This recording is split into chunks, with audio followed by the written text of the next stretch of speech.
Hi guys, this is Haley and this is day 3 of the Raw for Ramadan challenge. Today I wanted to talk about some of my raw food essentials. Some of the pieces of equipment and the foods that I find useful and helpful and essential to keep in the kitchen when I'm doing this raw food challenge. So the first thing I'm going to go through is obviously the food. So for this challenge I'm primarily going raw vegan. So I'm not having any milks or cheeses or raw fish or anything like that, no sushi, no raw milk cheese or anything like that.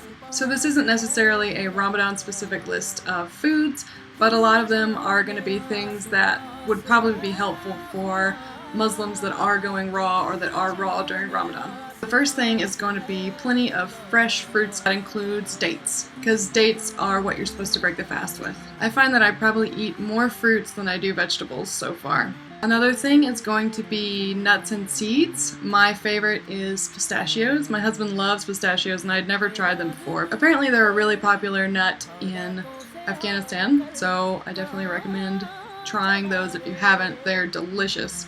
Some other nuts that I don't have right now, but that are definitely essentials for a raw food kitchen, or just for me because I love them, are cashews and almonds. Another thing is extra virgin olive oil or olive oil and miso.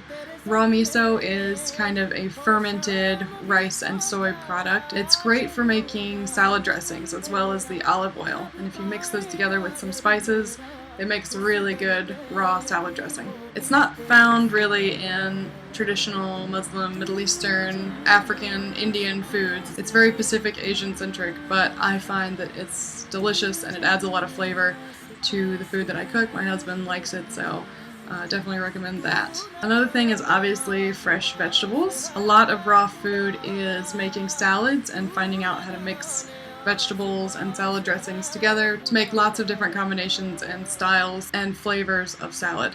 As well, those fresh fruits and vegetables are really good for making green smoothies. Another thing that I find really useful is frozen fruits, and you can buy fresh fruits and then freeze them, or you can buy the bags of mixed fruits and freeze bananas, and these are really good for making ice cream.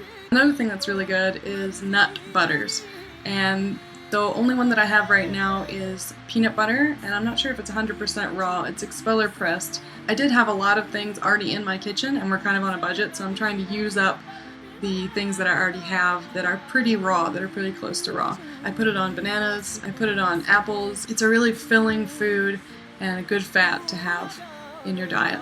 Another thing that I had in my refrigerator at the start of Ramadan that isn't necessarily raw but is organic and fresh and good for you is almond and coconut milk mix from Almond Breeze. And what I found looking at the cost of almonds and the cost of coconut is that it was really a lot cheaper for me to just try and use up my almond and coconut milk that I already had.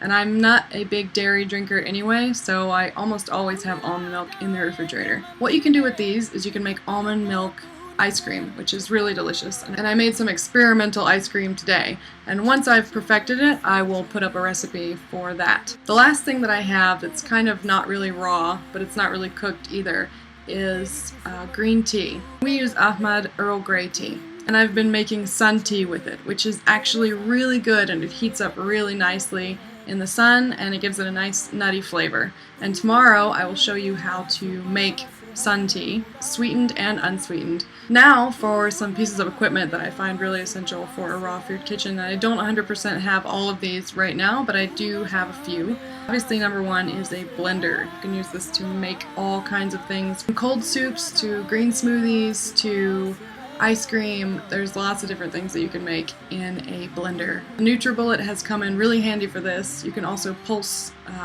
nuts and seeds in there and make raw food rice that I was telling you about in Annie Pio's Asian cookbook.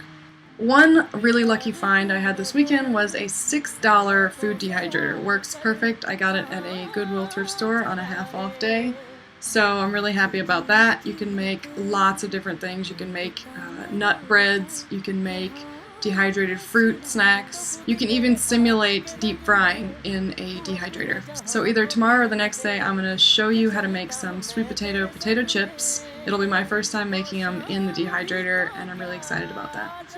Another thing that I really want, but isn't 100% essential because I have the blender, is a YoNana frozen banana ice cream maker. I really want to try this out. My sister's son has ulcerative colitis, so one of the things that they're trying right now is to take out all breads and refined sugars and carbs out of his diet, and so I recommended this to them after I saw a couple of reviews so they could make ice cream, because it's one of the things that he was really missing in his diet. And you just take frozen fruit and bananas and you put them into the YoNana maker and it comes out like ice cream, and I'm really looking forward to trying that at some point. So that's all I have for today. Here's my Keek mashup, and Ramadan Mubarak for all you Muslims who are participating in Ramadan this year. And all that means is Happy Ramadan for all of you non-Muslims out there. Ramadan Mubarak. So if you know any Muslims during this time, just be sure to tell them Ramadan Mubarak. It's just like saying Merry Christmas or something like that. Hope you guys are having a great day, and I will see you next time. Hi guys, so it is 2 o'clock in the afternoon and we have about 6.5, a little bit less than 6.5 hours to go. And I just wanted to show you what I am making. I got a food dehydrator from Goodwill for $6 yesterday. They were having a half off sale. And so I have some mangoes and some peaches and some other fruits. And then I have some tamari soaked mushrooms that I am going to dehydrate for some snacks. And then out there, you can see on the ground, I have some sun tea brewing. So yay! Hey guys, so it is iftar and we have just broken the fast with some dates, and we're still eating dates because they're so good. Earlier I made some almond milk and green tea and coconut milk fresh ice cream, which was delicious, and I mixed it with some fruit salad that I made yesterday. So good. So we had a pretty good day, but since we didn't wake up this morning, we were really thirsty. So always gotta remember to wake up early. Hope you had a good day. Bye! Guys, I want to introduce you to my new Aas Paas Hai Khuda. Aas Paas Hai Khuda.